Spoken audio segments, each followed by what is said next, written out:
Praise the lord. నా పేరు ఎస్తేర్ రాణి అండి. Welcome to my channel. ఈరోజు కొన్ని విషయాల మీతో దేవుని నామాలు పంచుకోవాలని అనుకుంటున్నాను. మన జీవితంలో మనం ఎంతో కోల్పోయిన వాళ్ళు ఉంటాం. దేవుని నామంలో అన్ని ఆశీర్వాదకరమైన జీవితం పొంది ఉంటాం.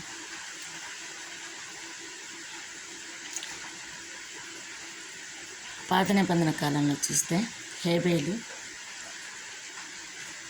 తన విశ్వాసాన్ని బలి అర్పణ ద్వారా తన యొక్క శ్రేష్టమైన అర్పణ అర్పిస్తాడు. అయితే కయ్యోను తన భక్తి జీవితాన్ని అబద్ధంగా మోసపూరితంగా జనానికి కనపడే విధంగా విలువలేనిదిగా తన యొక్క విశ్వాసాన్ని బలిని అర్పిస్తాడు.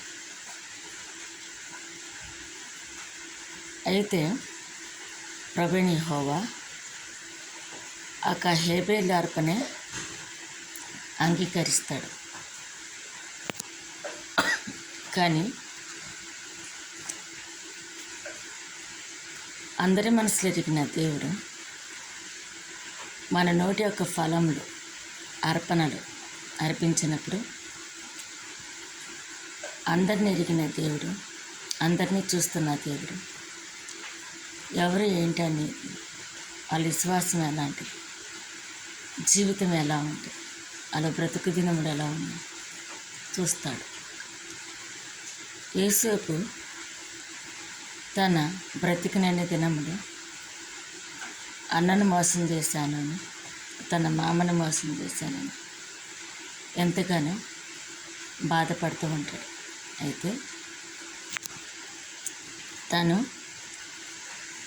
పితరులైన దేవుడు యెహోవా తండ్రి దగ్గర మొరపెట్టుకుంటాడు. నా మోస జీవితాన్ని మార్చమని అడుగుతాడు. ఎంతగానో అన్నను మోసం చేశాను, తండ్రిని మోసం చేశాను, మా అమ్మను కూడా గొర్రెల విషయంలో మోసం చేశాను. ఈ మోస జీవితం నాకు వద్దు అని పెనుగులాడతాడన్నమాట. అప్పుడు జాలిగల దేవుడు, ప్రేమగల దేవుడు తన తల్లిదండ్రులకి ఇచ్చిన వాగ్దానపూర్వకంగా ఇశ్రాయేలుగా మారుస్తాడు. ఆ ఇశ్రాయేలు జనాంగంలో నుంచి ప్రభువైన యేసుక్రీస్తు తన కుమారుడిని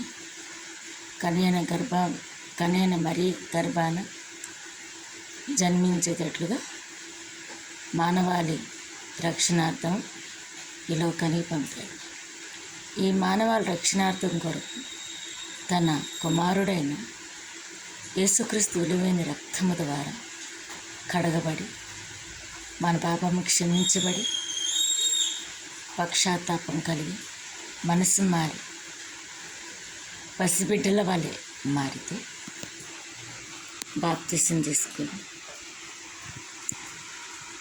తను పట్టబడి సిలువ వేయబడి మరణించకముందు తన 12 మంది శిష్యుల్ని తన ఒక మేడ గదిలో పాదాలు కడిగినప్పుడు పేతురు అంటాడు కదా, ఒక పాదాలే కాదయ్యా, నువ్వు వెళ్ళ కడగమని అంటాడు.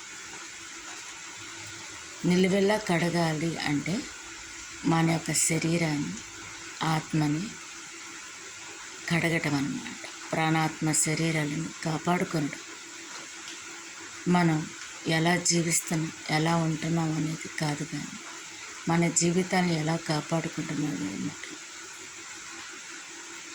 ఆయన యొక్క విలువైన రక్తం ద్వారా మనకు అనుగ్రహించబడ్డ రక్షణ ద్వారా మనము అనేకులకు లోకానికి ఉప్పై ఉండాలి, లోకానికి దీపమై ఉండాలి.